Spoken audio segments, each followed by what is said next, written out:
An American family just escaped drama watched by the world. Parents ready to adopt 4 more kids faced one big obstacle on their way home, the Ukrainian Revolution.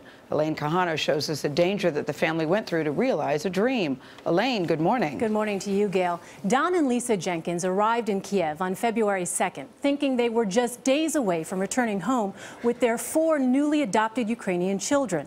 Instead, they found themselves in the midst of political upheaval, unsure of when or if they would return to the U.S. as a family. Don and Lisa Jenkins from Topeka, Kansas, were told by their church pastor about Angela, a Ukrainian teenager who would soon age out of the orphanage where she'd been living. We went home and we talked about it, we prayed about it, and in the meantime he had sent a photograph of Angela. And once you put a picture to the name, we knew it's like, we've got to do this. The Jenkins had already raised 2 biological sons, but they decided to adopt Angela, in part to give Don the daughter he'd always wanted. During the adoption process, they met Angela's friend, Natalie, and Natalie's siblings, Tatiana and Roman. He turned around, he ran, and he leaped into my arms, and he grabbed her and he wouldn't let go. And I had to really pry him off, and I pulled him off, and I said, I think I got my sign. I think this young man's coming home with us, because we knew right then he had a place to go. The couple filed applications to adopt all 4 children. On February 2nd, the Jenkins arrived in Kiev, and 4 days later, a Ukrainian judge finalized the adoptions.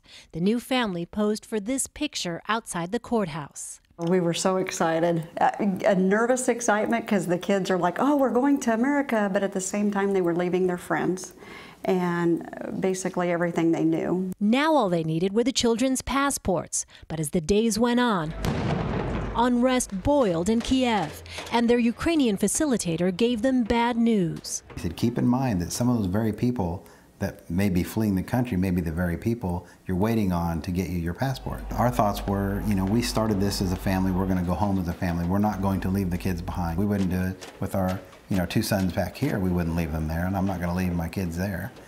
There's no way. The family was staying in a rented apartment a few blocks away from Independence Square. At times, they could see the glow from the fires burning nearby, and one night, demonstrators came uncomfortably close. Lisa and the girls went downstairs, and she opened the door, and they were right against the door. There was probably 75 to 100 protesters. Those demonstrators were peaceful, but the situation was tense. The Jenkins say they leaned harder on their Christian faith. We kind of hung our hats on that faith, and that's where we went with it. Last week, the children's passports finally arrived, and on Friday, the family departed Kiev, destination Kansas. 24 hours later, family and friends welcomed home the Jenkins and their 4 newly adopted children. And the next morning, despite or maybe because of all they'd been through, the Jenkins family attended church services alongside the church members who'd prayed for their safe journey home. My loving family was all there. The pastor introduced our family. The church family embraced us. It was beautiful. This weekend, the Jenkins held a belated Christmas celebration, complete with a tree, decorations, and presents for the children to open. Don and Lisa also introduced the kids to one of their favorite Sunday rituals, lunch at McDonald's. You can't go wrong with a double cheeseburger, small order fries, and an orange. Hey, not that I know anything about that. And an orange? And an orange soda. An orange soda. Okay. Gail, you are speaking right to me. We used to do that. But my favorite was a Big Mac. Yeah, that's what I'm saying. But I think there's a special place for the Jenkins because not only did they adopt 4 children, but they're not babies. Right. Most people, you don't find many people that adopt older children, so that's an amazing story. Very good people. They'll always remember that. That's right. Elaine Quijano, thank you.